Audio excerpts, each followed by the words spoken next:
Vamos falar agora do chamado Código Florestal, né, ou legislação florestal.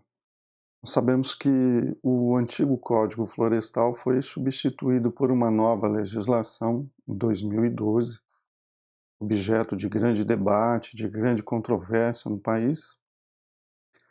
E a importância do Código Florestal quando nós estudamos os espaços territoriais especialmente protegidos está no fato de que o Código Florestal ele prevê duas, não só, mas duas grandes áreas de enorme importância ambiental, que são as APPs, as áreas de preservação permanente, e a área de reserva florestal legal. Reserva legal, conforme nós dizemos na prática, né? Então, essa legislação ela é extremamente importante, né? Que trata de um dos principais recursos ambientais e recurso ambiental este do qual o Brasil é muito rico, né, conforme nós sabemos. A, vamos chamar assim, então, a legislação florestal, né, a Lei 12.651 de 2012. Às vezes eu falo Código Florestal por força do hábito, mas eu não acho que seja... Aliás, tem um autor, se não me engano, Marcelo Abelha, né? Ele fala, o Código Florestal não é nem um código e não é nem florestal, é uma lei de exploração dos recursos naturais. É uma crítica que se faz a esta legislação federal e com propriedade.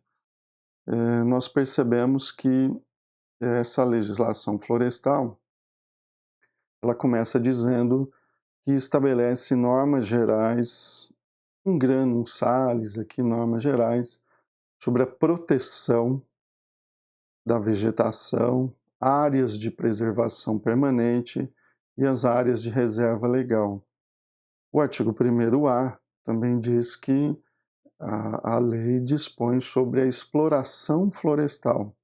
Aqueles que criticam dizem que dispõe mais de uma exploração do que uma proteção. Aqueles que estão do outro lado dizem que a proteção é exagerada. Enfim, é o eterno debate que tem que ser conciliado.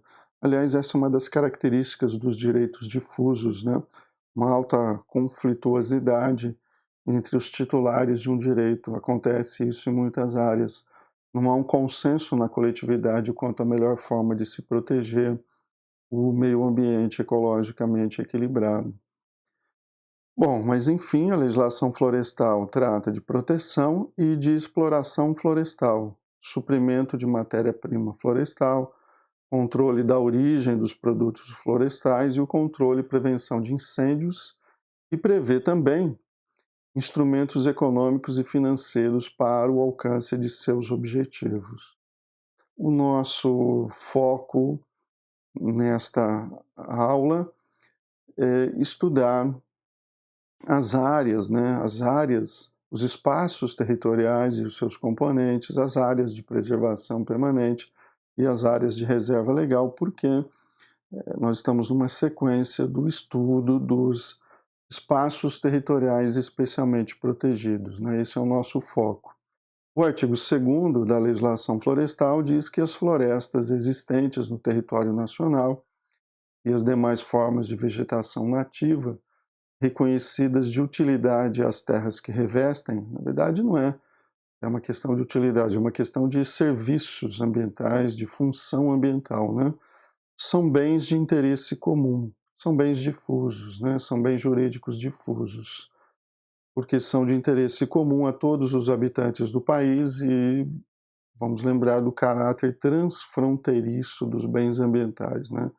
Interessa à humanidade, conforme nós sabemos, a preservação das florestas, ainda que seja das florestas brasileiras, né? O direito de propriedade tem que ser exercido com limitações. Em uma das visões que é criticada por alguns autores, a função social da propriedade, ou função socioambiental, é responsável não só, mas é responsável também pela imposição destas limitações ao uso da propriedade, né? O artigo 2º, parágrafo 1º, diz que na utilização e exploração da vegetação, as ações ou omissões, ou seja, o fazer e o não fazer, contrárias à disposição desta lei, são consideradas uso irregular da propriedade. Isso muito se aproxima, nós sabemos, da figura do abuso do direito, né? Muito semelhante ao abuso do direito genericamente, né? O desenvolvimento surge aí a partir dessa ideia. Então, o Código nos remete ao Código de Processo Civil, procedimento sumário que não existe, há um dispositivo no Código de 2015 que diz que quando há referência ao procedimento sumário, aplicamos o procedimento comum, né? E é muito importante observar que a legislação florestal também remete sem prejuízo da responsabilidade civil. Então, nós temos a possibilidade de uma desapropriação por uso irregular da propriedade, aplicando-se o procedimento comum, com as peculiaridades que sejam adequadas à questão, e nos termos do parágrafo 1º do artigo 14 da Lei de Política Nacional do Meio Ambiente, ou seja, aquele dispositivo fundamental que trata da responsabilidade objetiva pela causação do dano ambiental, sem prejuízo de sanções administrativas, civis e penais. Quando nós falamos na proteção do meio ambiente, um dos principais princípios que se aplica na proteção do meio ambiente é o princípio da ampla ou múltipla responsabilidade pelo mesmo fato. O mesmo fato pode gerar responsabilidade civil, obrigação de reparar o dano, responsabilidade administrativa, sanções administrativas previstas, por exemplo, a partir do artigo 70 da Lei 9.605. Então, responsabilidade civil, administrativa, sanções administrativas, e a responsabilidade penal, no caso de a conduta ser tipificada, sobretudo pela Lei 9.605 também, né?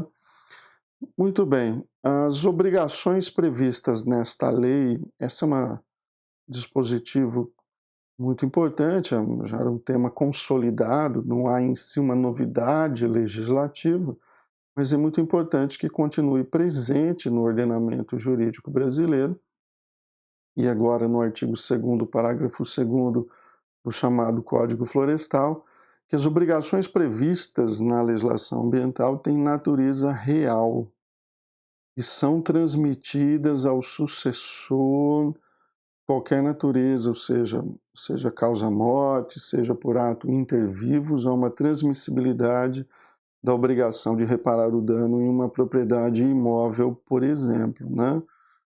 Não havendo transferência do domínio, da propriedade, da posse, é uma responsabilidade objetiva, vimos no slide anterior, parágrafo 1º do artigo 14 da Lei de Política Nacional do Meio Ambiente, e uma obrigação que é chamada pela doutrina, pela jurisprudência de propter rem.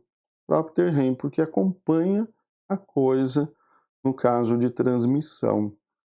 Ou seja, o sucessor, seja por força de um negócio jurídico, seja por causa mortis, ele vai ser obrigado a reparar o dano que existe na propriedade imóvel, independentemente de culpa e independentemente de ter sido ou não o causador direto daquele dano apurado numa propriedade imóvel. Então não é matéria de defesa negar a autoria do dano que foi constatado numa propriedade imóvel.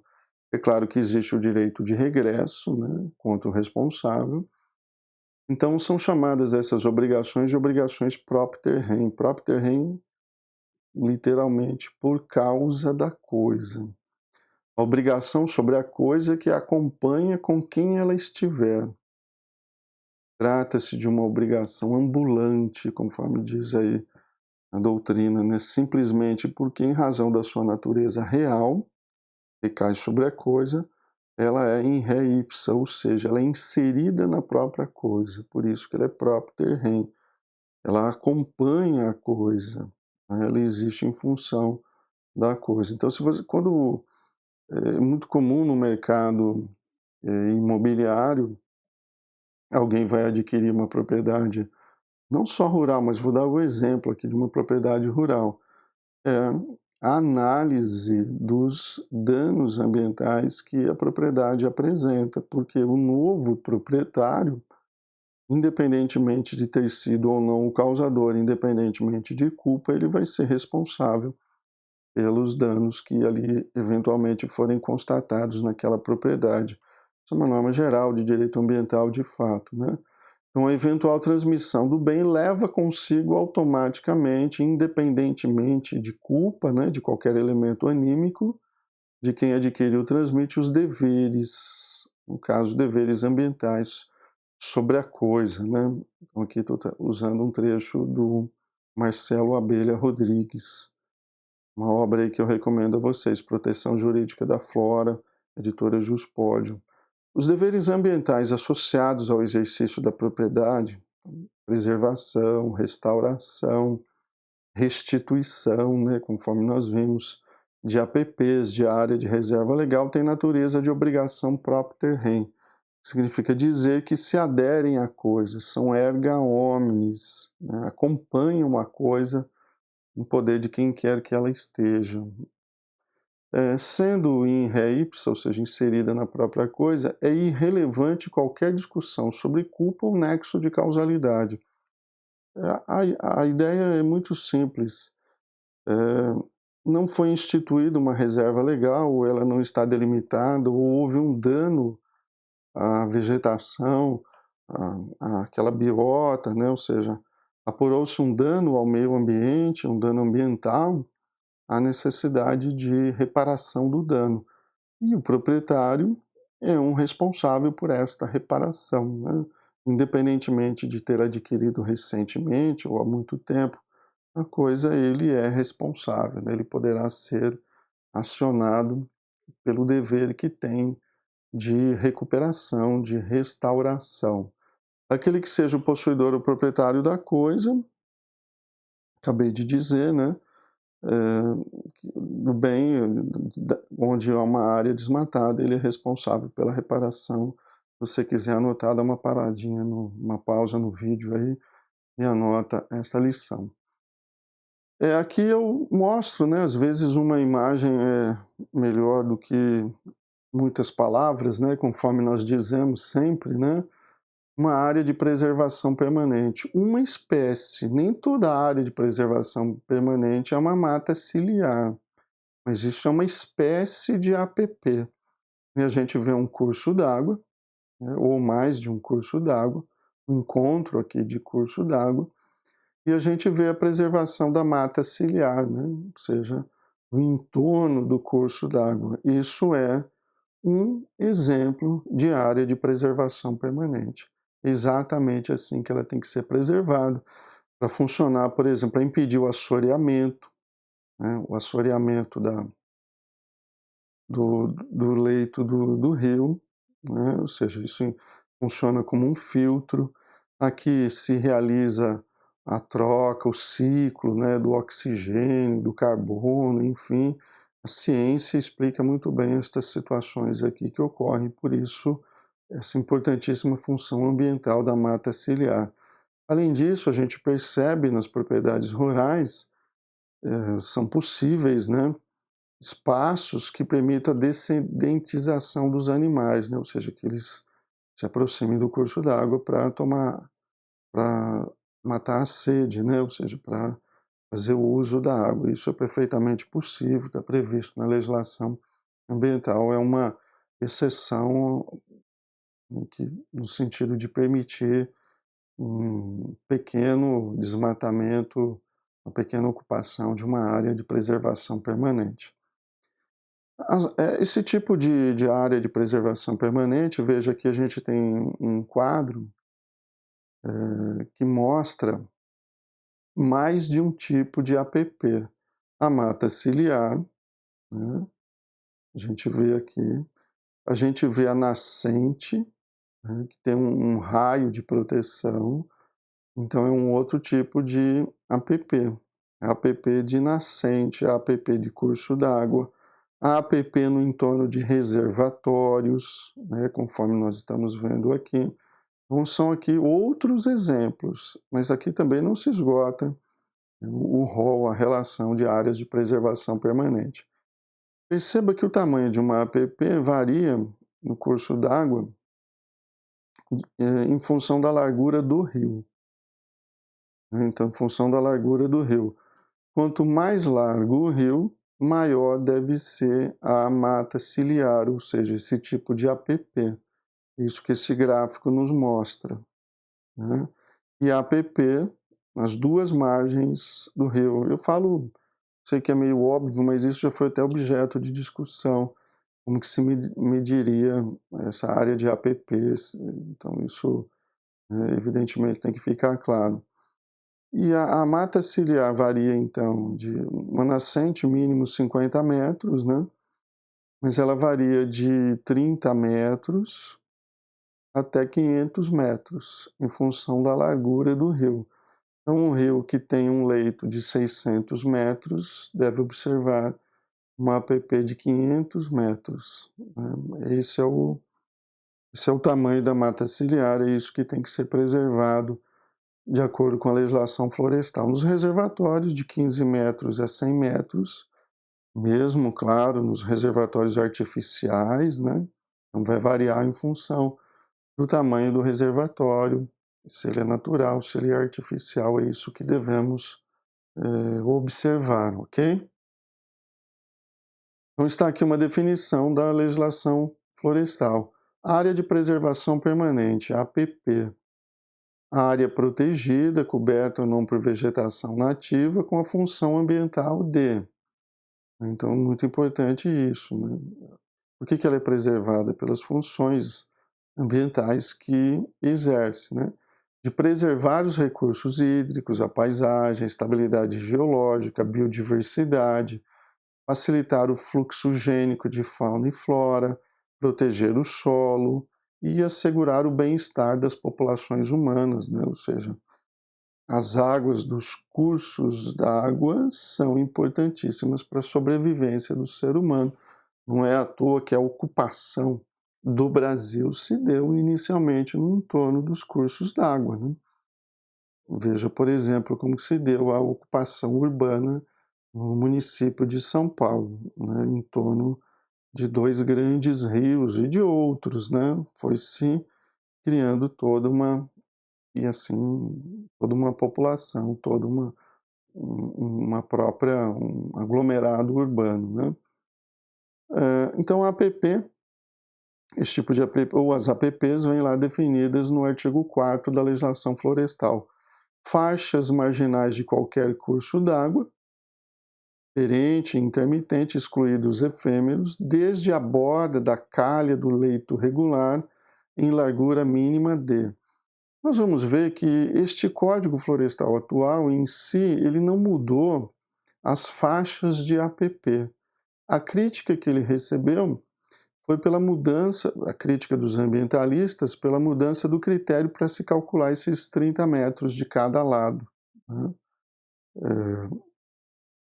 Porque você pode considerar, né, o curso d'água, se você for medir um curso d'água, eu vou usar uma linguagem sem nenhuma técnica, né? Eu não sou aqui especialista nas ciências ambientais, né? A gente tenta um pouco nas ciências jurídicas, mas é só para ficar mais compreensível, né? Se você for medir o curso d'água no momento de chuva, o curso d'água é muito maior. Então isso vai fazer com que a APP se desloque. Esse é o critério para medir a área de preservação permanente, é que foi objeto da grande controvérsia, uma das grandes controvérsias durante a tramitação do projeto que resultou no Código Florestal, né? Então, faixas marginais de qualquer curso d'água, variando de 30, 50, 100, 200 e 500 metros, né? Esse é o ponto que nós mostramos naquele gráfico. Áreas no entorno dos lagos e lagoas naturais. em faixa com largura mínima de 100 metros em zonas rurais, 30 metros em zonas urbanas. Às vezes se pergunta assim: a aplicação do Código Florestal em áreas urbanas? Essa legislação florestal diz, a gente tem reservatórios em áreas urbanas, tem que observar, né, uma proteção também, não é porque está numa área urbana que não é necessário uma vegetação para cumprir a função ambiental naquela área, né? Áreas no entorno dos reservatórios da água artificiais, as represas, né, os barramentos, represas, represamento, barramento de curso d'água, as barragens, as represas que são feitas, também tem que observar uma APP.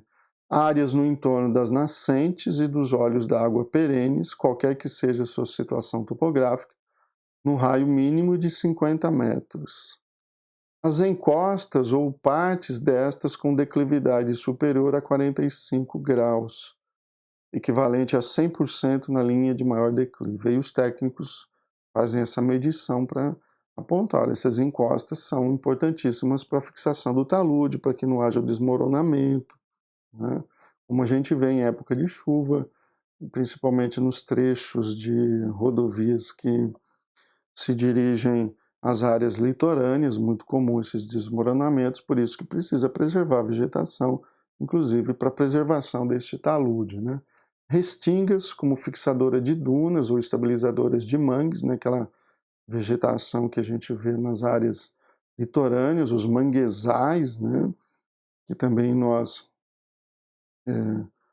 são muito bonitos, né, quando você passa por determinados cursos, você vê aquela vegetação típica, bordas dos tabuleiros ou chapadas até a linha de ruptura do relevo, em faixa nunca inferior a 100 metros, topo de morros, montes, montanhas e serras com altura mínima de 100 metros e inclinação média maior que 25 graus, né? Então existe APP de topo de morro, de montanha, APP para fixação de talude, APP para fixação de vegetação, como a gente viu que manguezais, restingas, em torno de nascentes, em torno de reservatórios d'água, áreas em altitude superior a 1.800 metros, qualquer que seja a vegetação, em veredas, a faixa marginal em projeção horizontal. Então nós temos diversas espécies de APP, é isso que é importante que você observe quando está estudando esta matéria, né?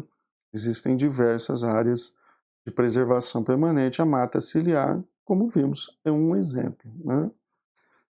A mudança mais controvertida, guarde este ponto, na tramitação do Código Florestal foi exatamente essa, aquela que eu acabei de fazer referência. Embora as metragens, né, as medidas tenham sido preservadas, né, as mesmas distâncias do Código revogado, ele inicia a medida a partir da calha regular, isto é, o canal por onde correm regularmente as águas do curso d'água durante o ano dos rios, e não mais a partir do leito maior. Antigamente você calculava 30 metros a partir do leito maior, então no período de cheia você identificava qual era o leito maior daquele curso d'água e a partir dali 30 metros de um lado, 30 metros do outro, esse era o critério. Então durante a tramitação do Código Florestal, a mudança que foi muito criticada pelos ambientalistas foi essa, não mais do leito maior, né? Esse é o ponto crítico muito destacado pelos técnicos e pelos ambientalistas, né? Isso significou uma efetiva redução dos limites das APPs, né, nas margens do curso d'água, e se reduz a APP, aumenta a exploração econômica, né? Daí que surge o conflito de interesses, né? A nova medida ignora as épocas de cheias dos rios. Dado que o regime fluvial varia ao longo do ano, né, a calha do rio será maior ou menor em função desta variação. Então, você pega lá a calha média hoje, vamos dizer assim, não a maior das épocas dos períodos chuvosos, né?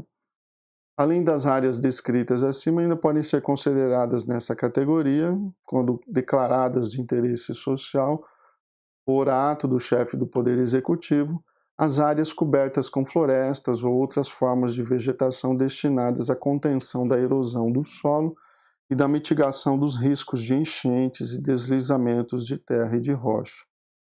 A proteção pela legislação ambiental, importante a gente enxergar isso, né, é sempre uma proteção mínima. Então nós temos aqui uma legislação federal que é genérica, né, uma legislação federal genérica. É possível que o município tenha uma legislação mais restritiva? Sim, ela não pode ser mais branda, ela não pode diminuir uma área de APP. A competência da União é para trazer normas gerais. A legislação municipal pode ser mais restritiva, ou a legislação estadual, né? Cada município tem a sua realidade, a sua peculiaridade, a sua necessidade de preservação. Depois das APPs, né, tivemos uma noção, o regime de responsabilidade, vem a área de reserva legal ou reserva florestal legal. Então, você olha para uma propriedade rural e imobiliária, um imóvel rural, uma fazenda, por exemplo, você vê que ela pode ser explorada economicamente na sua grande parte, mas dentro dela há necessidade de se delimitar uma área, né, de se reflorestar a área se ela não estiver reflorestada, garantindo a preservação de um percentual de florestas no território nacional, isso para que as florestas não sejam extintas, né? Isso garante também uma comunicação, um corredor ecológico, né? Uma preservação mínima da fauna que é necessária, né? Então a gente olha para a propriedade rural, você vê que a propriedade rural tem que ter uma área de reserva legal, inclusive apontada no registro imobiliário. Esse é um outro aspecto, né? Quem sabe num outro momento nós exploremos esses aspectos registrados, mas este é um outro aspecto, nós estamos conhecendo os espaços territoriais especialmente protegidos, né? Então quando você olha para fazendo um corte aqui numa propriedade imóvel, você pode ter uma nascente, o entorno dela então é uma área de preservação permanente, né? Uma área de preservação permanente. Você tem um curso d'água, você tem outro tipo de área de preservação permanente. Dentro da propriedade, se é a propriedade rural imobiliária, você vai ter uma área de reserva legal que tem que ser preservada. Essa é a essência. Outra polêmica que nós não vamos discutir agora é a questão da eventual compensação, né? Quando você tem numa propriedade imobiliária muitas áreas de proteção ambiental, como que se compensa isso para que não haja uma inviabilidade do exercício do direito de propriedade? Pode-se compensar uma reserva legal com uma APP? Os ambientalistas são contrários, mas, de certa forma, o Código Florestal acabou fazendo concessões a esta situação. O artigo 3º, para efeitos desta lei, entende-se por reserva legal a área localizada no interior de uma propriedade ou posse rural, né? Então, portanto, para atender a função socioambiental da propriedade rural, já imaginou você está fazendo uma prova lá e o tema de uma questão é a função socioambiental da propriedade rural, a preservação das APPs, a preservação da reserva florestal legal, né? A propriedade rural que não faz isso não está atendendo ao comando de função ambiental. A reserva legal tem a função de assegurar o uso econômico de modo sustentável, preserva uma parte, uma área localizada no interior de uma propriedade ou posse rural, delimitada, para permitir, né, o uso dos recursos naturais, não inviabilizar o exercício de propriedade, mas garantir a preservação. O percentual varia, é o percentual da propriedade que deve ser registrado como reserva legal. Depende do bioma. 80% em propriedades rurais localizadas na área de floresta da Amazônia legal, 80%. A Amazônia legal nós já vimos, né, a definição dela hoje está na legislação florestal, né, no artigo 3º, inciso 1, que é um artigo que traz várias definições ambientais, como nós já vimos no bloco anterior, a gente passa por ela, né? Não confundir a Amazônia com Amazonas, né? Confunda o estado com a área de Amazônia Legal, que abrange vários estados, já dissemos isso aqui. 35% em propriedades situadas em áreas de cerrado, na Amazônia Legal. Então varia o tipo de vegetação, o tipo de bioma, né? E varia o percentual. E sendo no mínimo de 20% na propriedade e 15% na forma de compensação ambiental em outra área, porém na mesma microbacia. 20% nas demais regiões do país. Né? Propriedade situada em área de floresta, outras formas de vegetação nativa nas demais regiões do país, né? Então vai variar, você percebe isso, a reserva legal em função da área, em função do tipo de bioma, do tipo de vegetação. Essa é a variação que vai ocorrer em relação aos espaços territoriais, ok? Espero que esses diversos blocos tenham contribuído para você ter uma melhor noção, precisa aprofundar, dependendo da área que você vai enveredar, mas uma noção dos espaços territoriais a partir da Constituição, legislação florestal, da lei do SNUC, lei do Sistema Nacional das Unidades de Conservação, essa a contribuição que eu espero ter dado a vocês, tá bom? Muito obrigado.